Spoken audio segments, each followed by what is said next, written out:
Hi வணக்கம். வாங்க நம்ம இன்றைக்கி ஒரு சுவையான எக் ரெசிபி தான் பார்க்க போகிறோங்க. அதாவது நம்மளுக்கு எவ்வளோ எக்ஸ் வேணாலும் முட்டை வேணாலும் வேக வச்சுக்கலாங்க.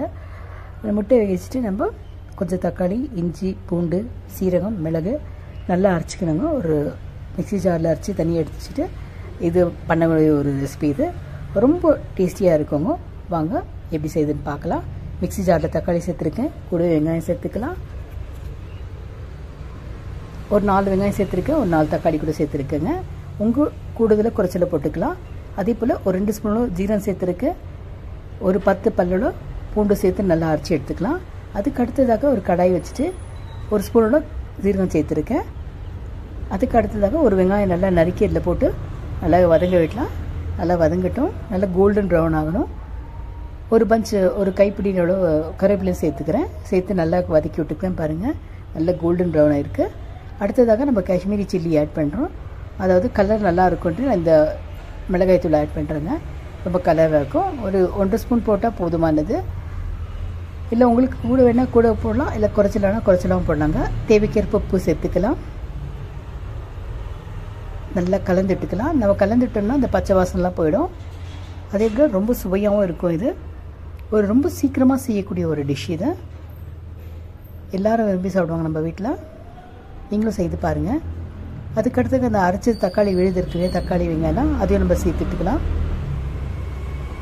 சிம்மில் வச்சு நல்லா கலந்துட்டுக்கலாங்க.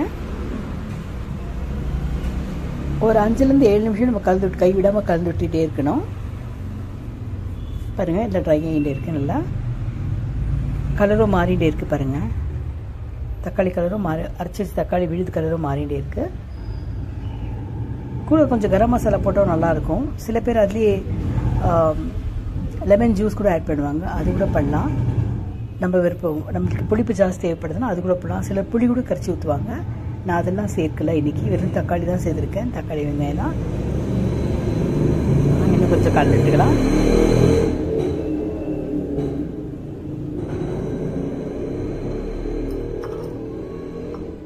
கொத்தமல்லி சேர்க்காதவங்க தனியா தூள் கூட சேர்த்துக்கலாங்க. தனியா பொடி இருக்கு, சேர்த்துக்கலாம். பாருங்கள், நான் இப்போ வேக வச்சு மட்டும் ஒன்றுன்னா அதில் அடுக்கியிருக்கேங்க. பார்க்கவே ரொம்ப நல்லாயிருக்கு. அதே போல் சுவையும் ரொம்ப ரொம்ப ஜம்மன் இருக்கும். எல்லோரும் விரும்பி சாப்பிடுவாங்க. ரொம்ப ஷார்ட் பீரியடில் கொஞ்சம் சமயத்தில் செய்யக்கூடிய ஒரு டிஷ்ஷாக தான் இருக்கும். யாராவது கெஸ்ட் வந்தால் கூட இந்த மாதிரி செய்து கொடுத்தோம்னா ரொம்ப டேஸ்டியாக இருக்கும். ரொம்ப நம்மளால் சீக்கிரம் செய்ய முடியும். இது பாப்பாங்களுக்கு கூட லஞ்ச் பாக்ஸ் கட்டி கொடுக்கலாம். தோசைக்கு, பூரிக்கெல்லாம் ரொம்ப நல்லாயிருக்கும். கீ ரைஸ்க்கெல்லாம் ரொம்ப ரொம்ப டேஸ்டியாக இருக்கும். கீ ரைஸ் கூட வச்சு சாப்பிட்டா ரொம்ப நல்லாயிருக்கும். கீ ரைஸு, சிக்கன் பிரியாணிக்கெல்லாம் ரொம்ப நல்லாயிருக்குங்க. இது கத்திரிக்காய் இருக்கும் இல்லைங்களா, எண்ணெய் கத்திரிக்காய், அதே டேஸ்ட்டு கொடுக்கும். ஆனால் கூட சிக்கன் இருக்கும். சிக்கன் நல்லா காரம், புளிப்பு, உப்பெல்லாம் பிடிச்சி நல்லா சூப்பராக இருக்குங்க. எனக்கு ரொம்ப ரொம்ப பிடிச்ச டிஷ்ஷில் இது ஒரு டிஷ்ஷு.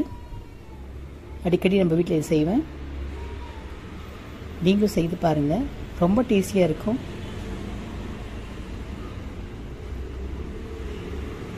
நம்ம லாஸ்ட்டில் வந்துட்டு நிறைய கருவேப்பிலை சேர்த்துக்கணும்.